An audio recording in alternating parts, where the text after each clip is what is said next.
Video games will rot your brain. So goes the all-too-common refrain from parents around the world.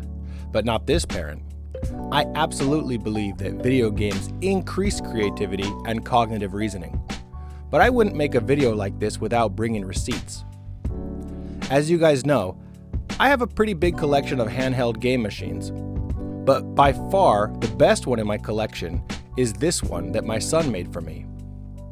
Check that out, an analog Mario game. But what if I told you that this isn't the first analog Mario game that my kids have made? Far from it. Here's one from over 10 years ago.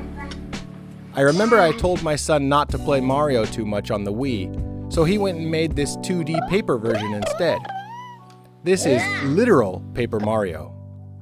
And he never would have had this idea if not for playing video games in the first place. Oh, you need another example? Well, lucky for you, I came prepared. As many of you will recall, Animal Crossing dropped for the Switch right at the beginning of the pandemic. Perhaps the best time ever for a game to drop.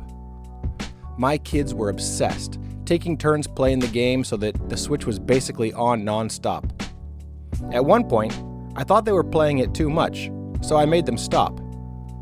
Not long after that, they started making their own little stores and houses out of paper and old soda bottles. Here's what they looked like. Not only that, they started passing each other invoices and receipts for various things that they made for each other.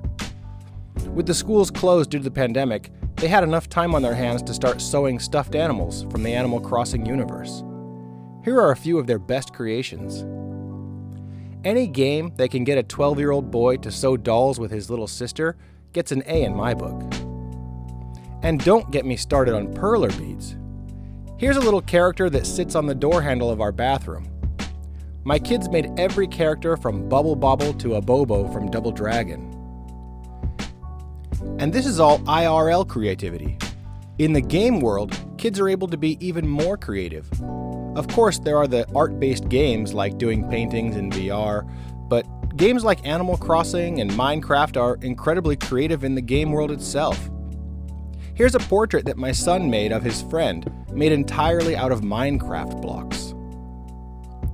Now you might think I'm just trying to brag about my kids, and maybe to an extent that's true, but honestly, I think all kids are creative by nature. Creative play is what kids are supposed to do.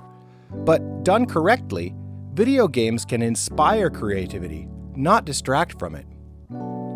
Encourage your kids to play games and to think about them creatively. You might just get something cool like this paper Game Boy out of it.